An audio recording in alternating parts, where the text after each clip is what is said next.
Yo, what's good, guys? It's your boy Dom. Welcome to Dose of Dom Reacts. I know it's been over a month since you guys have seen me. I got a good reason. As you can tell, I am in my new apartment with my fiance in Seattle, Washington. We moved from Texas to Seattle a few weeks ago, and I almost damn near drove the whole time. Over 36 hours, and I was tired. And as you can tell, we still got boxes, still a little mess in here. We're trying to get settled. But I finally have my own space. I can record, I can pump out content, I can do what I want. And if you can tell, I lost my glasses on the way up here. It's fine. With that being said, I thank you guys. I still see the subscriber count going up, even when I'm not uploading. And I love you guys. I freaking love you guys for that. I had to go to In a Nutshell. I haven't watched one of these videos in a long time. Since my last reaction, I saved these all for my reactions, is Civilization on the Brink of Collapse. It might look like that. I'm going to say no yet, but we're pretty close. We're pretty close. With that being said, 500 subscribers is the goal.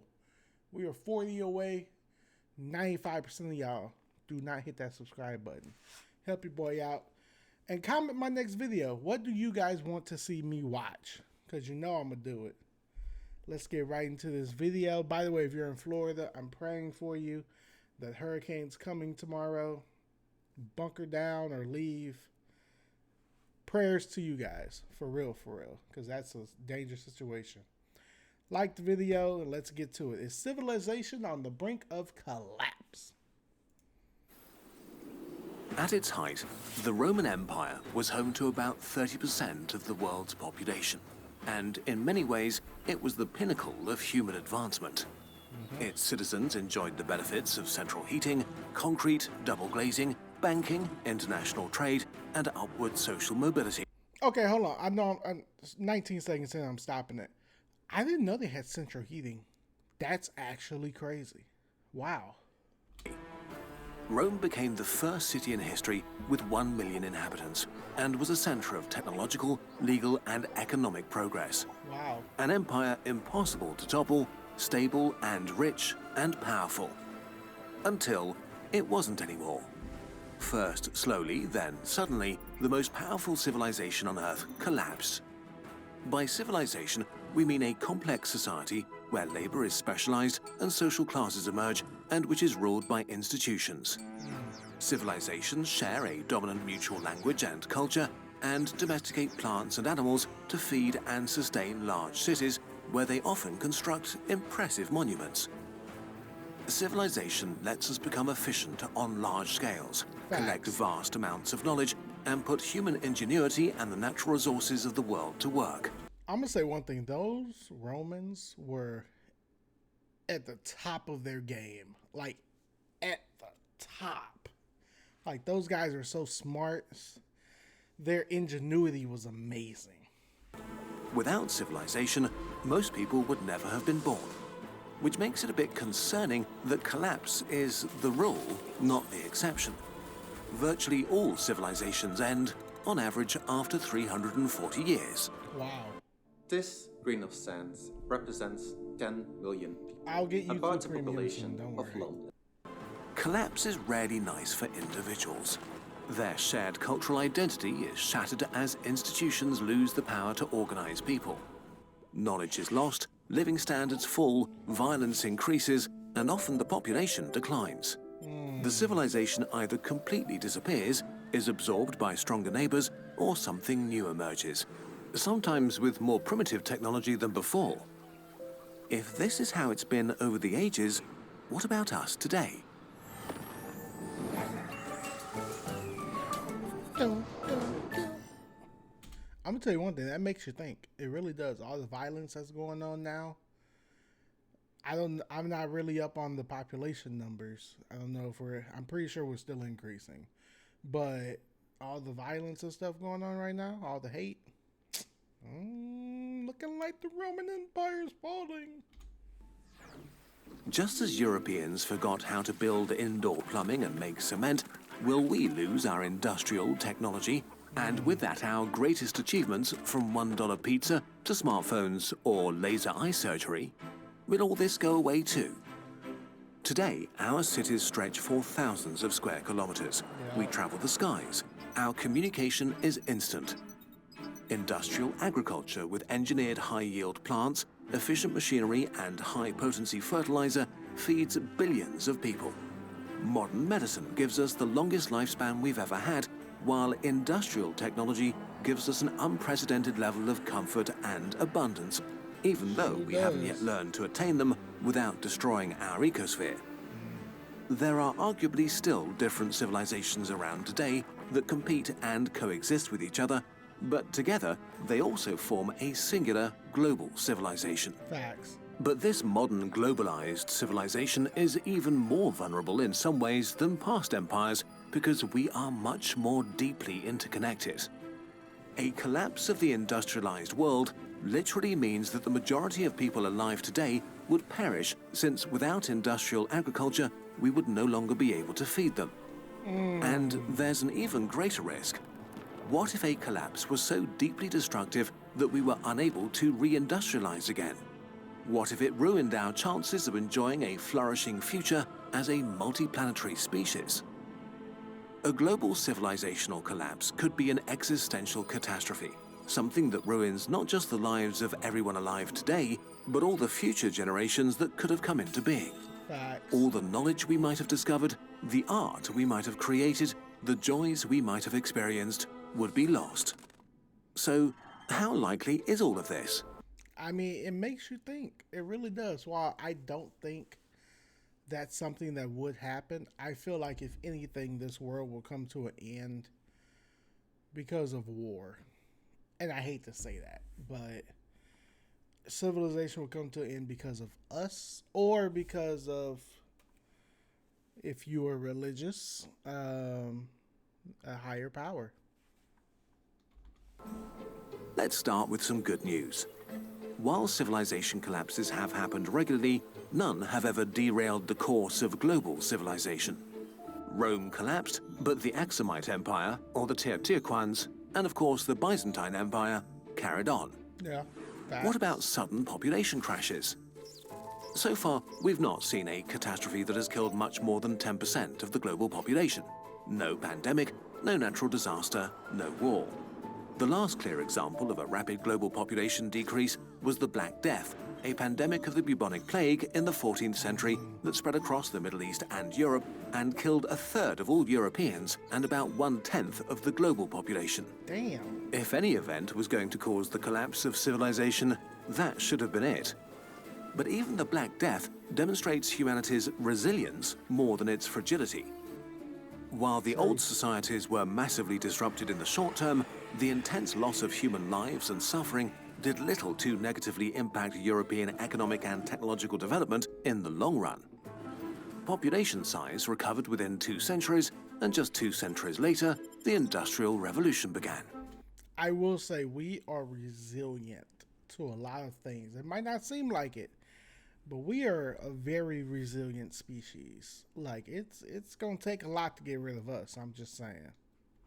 History is full of incredible recoveries from horrible tragedies. Take the atomic bombing of Hiroshima during World War II. 140,000 people were killed, and 90% of the city was at least partially incinerated or reduced to rubble. Damn. But against all odds, 90. they made a remarkable recovery. Hiroshima's population recovered within a decade, and today it's a thriving city of 1.2 million people. Wow. None of this made these horrible events any less horrible for those who lived through them. But for us as a species, these signs of resilience are good news. Very good news. I mean, 90% of the city gone, and now they're thriving. 1.2 million, I think you said. Now, of course, that should have never happened, but you know, it did. Is likely, even in the worst case. One thing that's different from historic collapses is that humanity now has unprecedented destructive power. Today's nuclear arsenals are so powerful that all-out global war could cause a nuclear winter and billions of deaths. Our knowledge of our own biology and how to manipulate it is getting so advanced that it's becoming possible to engineer viruses as contagious as the coronavirus and as deadly as Ebola. Yeah. Increasingly, the risk of global pandemics is much higher than in the past. So we may cause a collapse ourselves, and it might be much worse than the things nature has thrown at us so far. What did I say? What did I say? If anything, we are going to collapse ourselves. That's what's going to happen if it happens. I'm telling y'all. If we won't come together. But if, say, 99% of the population died, would global civilization collapse forever? Could we recover from such a tragedy? We have some reasons to be optimistic. Let's start with food. There are 1 billion agricultural workers today, so even if the global population fell to just 80 million, it's virtually guaranteed that many survivors would know how to produce food. And we don't need to start at square one, because we could still use modern high-yield crops. Maize is 10 times bigger than its wild ancestor. Ancient tomatoes were the size of today's peas. Wow. After agriculture, the next step towards recovery would be rebuilding industrial capacity like power grids and automated manufacturing. A huge problem is that our economies of scale make it impossible to just pick up where we left off. Many of our high-tech industries are only functional because of huge demand and intensely interconnected supply chains across different continents. That is true. Even if our infrastructure were left unharmed, we would make huge steps backwards technologically. But then again, we are thinking in larger timeframes. Industrialization originally happened 12,000 years after the agricultural revolution. So if we need to start over after a massive collapse, it shouldn't be that hard to reindustrialize, at least on evolutionary timescales. There's a hitch though. The Industrial Revolution was fueled literally by burning easily accessible coal, and we are still very much reliant on it. If we use it all up today, aside from making rapid climate change much worse, we could hinder our ability to recover from a huge crisis. So we should stop using easy-to-access coal, so it can serve as a civilization insurance in case something bad happens. That's a good point. I've never heard anyone bring that point up. Stop using our natural resources as like coal. Keep them for later. You never know. We might have to start burning that coal again. Hopefully it doesn't get that far, but we might need that resource. And if it's gone, and we're dead. Another thing that makes recovery likely is that we'd probably have most of the information we need to rebuild civilization. We would certainly lose a lot of crucial institutional knowledge, especially on hard drives that nobody could read or operate anymore. Yeah. But a lot of the technological, scientific, and cultural knowledge stored in the world's 2.6 million libraries would survive the catastrophe. The post-collapse survivors would know what used to be possible, and they could reverse engineer some of the tools and machines they'd find. That is facts. In conclusion, despite the bleak prospect of catastrophic threats, natural or created by ourselves, there is reason for optimism.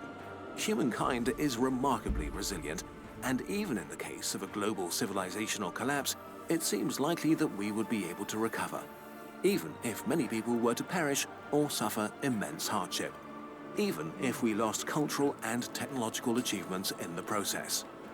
But given the stakes, the risks are still unnervingly high. Nuclear war and dangerous pandemics threaten the amazing global civilization we have built.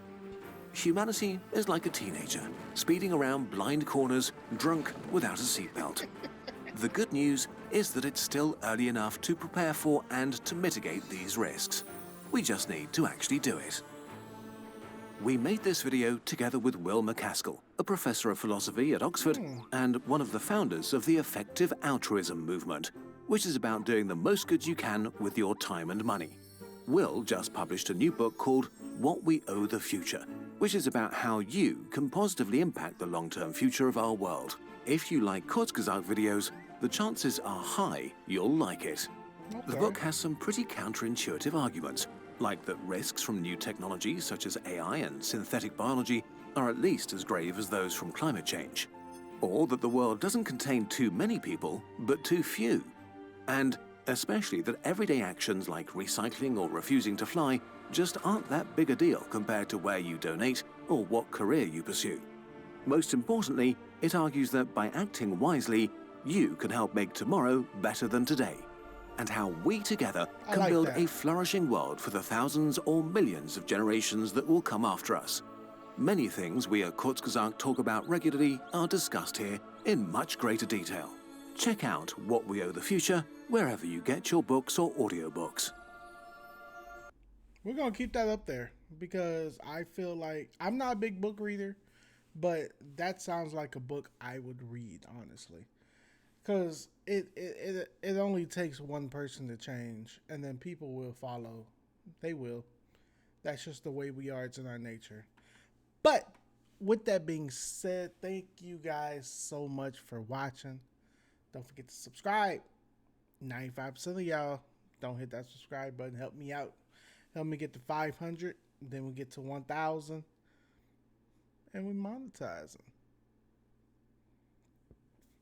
But thank you guys for being along with me on this journey. Again, just moved into a new city, still getting used to things. About to start working in a little bit. But I appreciate you guys so much for sticking around. Yeah, comment what you guys want me to react to next. I got the time, I got the space now. I can create whenever I want to. I love you guys. I will see you guys in the next video. Deuces.